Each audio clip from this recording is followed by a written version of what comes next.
New Zealand is famous for its natural beauty. As you make your way around the country, you'll see dramatic black sand beaches, thermal springs, sandy coves, towering mountains, and aquamarine lakes. City breaks include cosmopolitan Auckland, the cool capital of Wellington, and ever-evolving Christchurch. However, many of the best places to visit in New Zealand involve leaving the city limits behind and immersing yourself in the great outdoors. Here's a look at the best places to visit in New Zealand.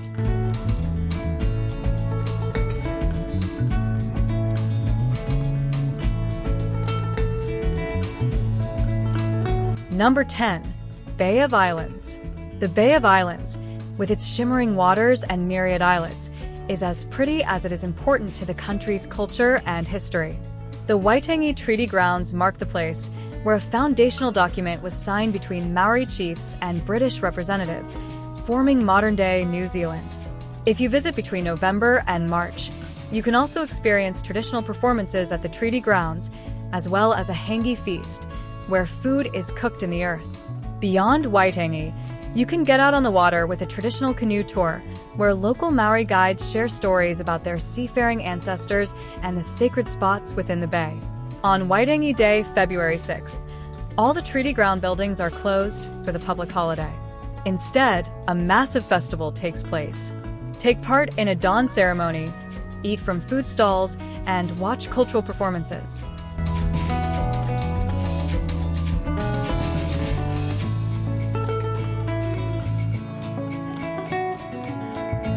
Number 9. Napier. After a devastating earthquake in 1931, Napier was rebuilt almost completely, embracing the Art Deco style that was popular at the time. Today, it has one of the most extensive collections of Art Deco buildings in the Southern Hemisphere. Visitors who want to get their Great Gatsby on can immerse themselves in Napier's history through guided walks, vintage car tours, and the Art Deco Festival, which takes place each February. Spend a day or two visiting the charming village of Havelock North and the Hawke's Bay wineries, which produce award-winning Syrahs, Chardonnays, and Reds.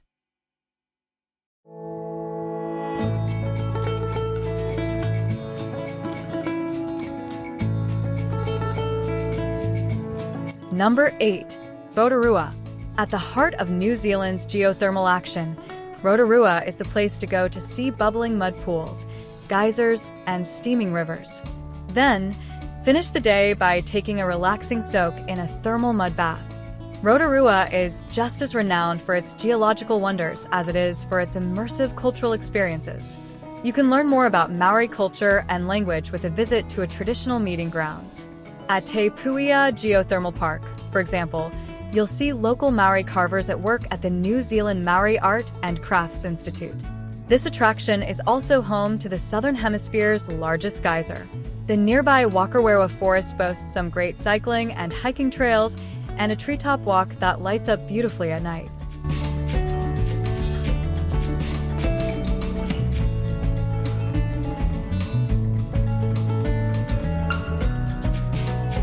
Number 7. Mackenzie Region. Around 2 hours' drive from Christchurch is the Mackenzie Region, a peaceful place with some of the country's loveliest scenery. The region is an international dark sky reserve with minimal light pollution, so be sure to keep an eye on the forecast. When you have a clear night, head to the observatory to see the stars through a telescope, or simply look up.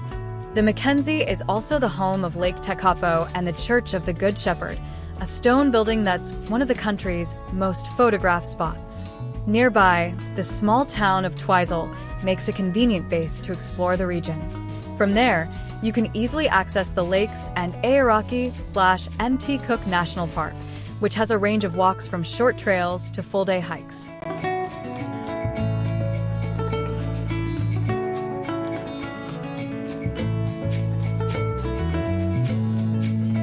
Number 6. West Coast.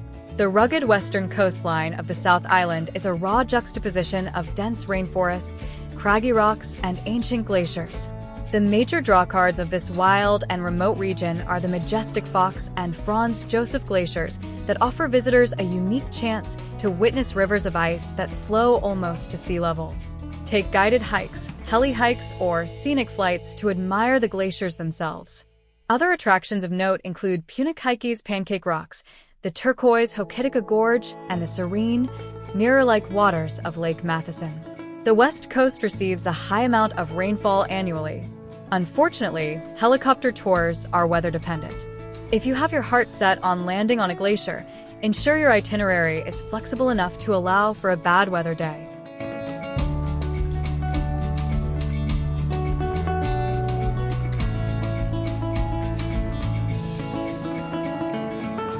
Number 5. Auckland. Known as the City of Sails, Auckland is the largest and most populated city in New Zealand. It is located on the North Island, and it is known for its vibrant culture and foodie landscape. For amazing views of this beautiful metropolis, climb the Auckland Harbour Bridge.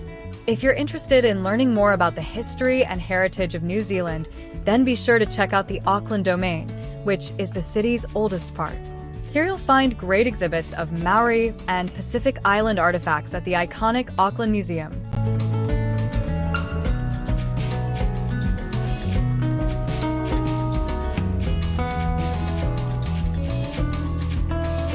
Number 4. Fiordland National Park. On the edge of the South Island, Fiordland National Park is home to one of New Zealand's most famous attractions, the majestic Milford Sound/Paiopiotahai, where visitors can see plunging waterfalls along the fjord and rare marine wildlife, including Fiordland crested penguins and Hector's dolphins. There are also several hiking trails in the national park, which takes visitors past snow-capped mountains and ice-forged fjords, with even more views of lakes, valleys, and waterfalls. Nearby Doubtful Sound/Pater is also spectacular, but less accessible. Travelers need to visit with a guide and by boat.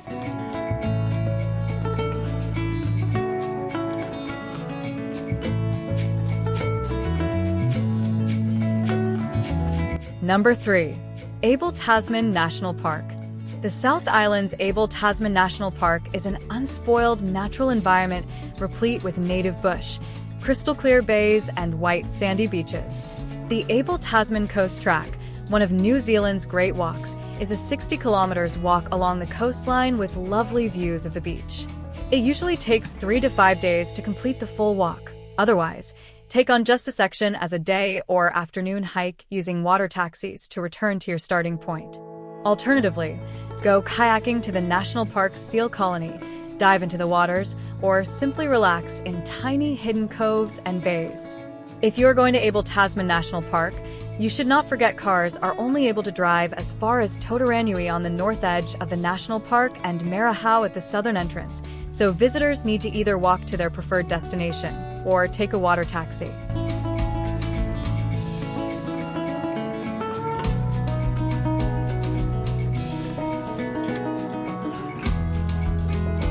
Number 2. Coromandel. If you're after a beach holiday, head to the Coromandel Peninsula on the east coast of the North Island.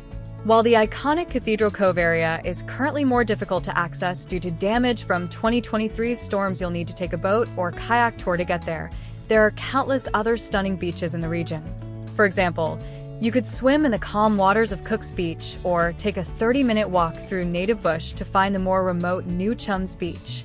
Other fun activities in the region include cycling through Karangahake Gorge, hiking the Pinnacles Trail, and kayaking to Winwakaro Wildlife Sanctuary Donut Island, a pristine, natural environment you can only explore from the water.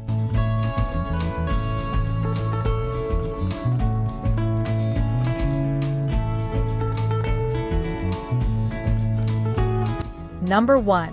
Queenstown. New Zealand's adventure capital is a favorite with visitors for good reason. On the shores of Lake Wakatipu and surrounded by snow-capped mountains, Queenstown's location makes it one of the country's most sought-after places to work and play. There are 3 good ski hills and an equally enviable après-ski scene. Queenstown's reputation for adventure is justified. From bungee jumping and zip lining to paragliding and jet boating, there are plenty of ways to satisfy a taste for adrenaline. Rounding out its experiences, the summer months offer excellent hiking, cycling, and water sports on the lake. Make time to explore the valleys and settlements around Queenstown. Visit nearby Lake Hayes, the lakeside village of Glenorchy, and historic Arrowtown.